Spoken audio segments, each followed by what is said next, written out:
வணக்கம் ஓவியா. அதாவது கேரளாவை சேர்ந்தவர் தான் இந்த செவிலியரான நிமிஷா.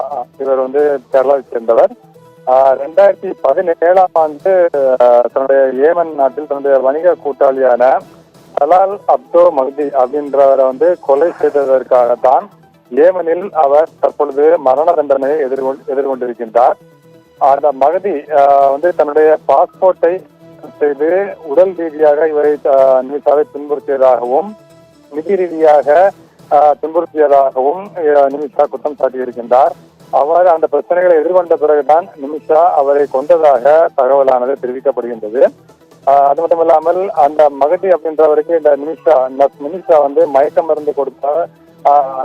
அதன் மூலமாக அவரை கொலை செய்து உடலை துண்டுகளாக வெட்டி கொலை செய்ததாகத்தான் குற்றம் சாட்டப்பட்டிருக்கின்றது.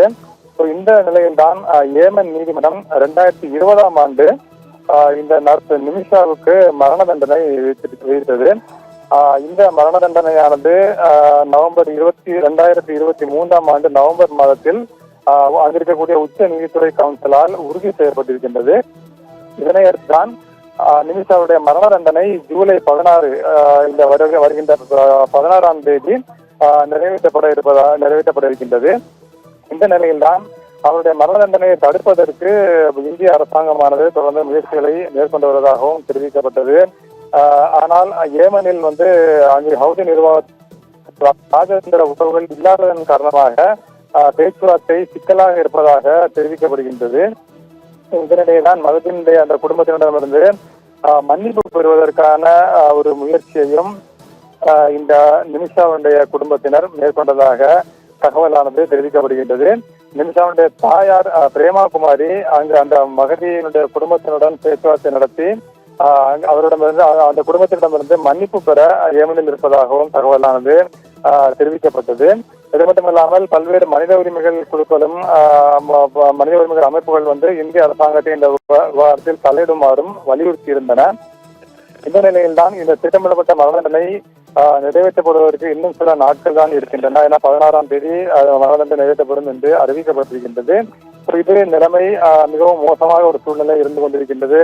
இந்த குறுகிய காலகட்டத்தில் அவர் மரண தண்டனையிலிருந்து தப்பிப்பாரா, கேரளாவை சேர்ந்த நிமிஷா தப்பிப்பாரா என்பது ஒரு மிகப்பெரிய கேள்விக்குறியாக இருந்து கொண்டிருக்கின்றது. இந்த நிலையில்தான் நிமிஷா சார்பில் உச்ச நீதிமன்றத்தில் மனுவானது தாக்கல் செய்யப்பட்டிருக்கின்றது. இந்திய அரசாங்கம் ராஜாங்க ரீதியிலான நடவடிக்கைகளை மேற்கொண்டு இந்த தூக்கு தண்டனையை நிறுத்துவதற்கு முயற்சிக்க வேண்டும் என்று உச்ச நீதிமன்றத்தில் இந்த மனுவானது தாக்கல் செய்யப்பட்டிருக்கின்றது. நான் பார்த்தது போல 16ஆம் தேதி ஏமனில் தூக்கு தண்டனை நிறைவேற்றப்பட உள்ள நிலையில் இந்த வழக்கை விசாரிக்குமாறு உச்ச நீதிமன்றத்தில் முறையிடப்பட்டது என்று இதனையடுத்து உச்சநீதிமன்றமானது இந்த வழக்கினை ஜூலை 14ஆம் தேதி விசாரிப்பதாக தெரிவித்திருக்கின்றது. அதாவது 16ஆம் தேதி அங்கு தூக்கு தண்டனை நிறைவேற்றப்பட வேண்டும். இந்த நிலையில் இந்த வழக்கு 14ஆம் தேதி விசாரிக்கப்படும் என்று அறிவிக்கப்பட்டிருக்கின்றது. குறுகிய காலகட்டத்தில் இந்த தூக்கு தண்டனை நிறுத்தப்படுமா என்பது ஒரு மிகப்பெரிய ஒரு கேள்விக்குறியாக இருக்கின்றது. இந்த விவகாரத்தில் வழக்கு விசாரணையின் பொழுது உச்சநீதிமன்றத்தில் மத்திய அரசு என்ன தெரிவிக்கப் போகின்றது என்பதை முக்கியமாக பார்க்க வேண்டும். அதனைத் தொடர்ந்துதான் கேரளாவை சேர்ந்த நிமிஷா இந்த தூக்கு தண்டனையிலிருந்து தப்பிப்பாரா என்பது நாம் பொறுத்திருந்துதான் பார்க்க வேண்டும் ஓவியா.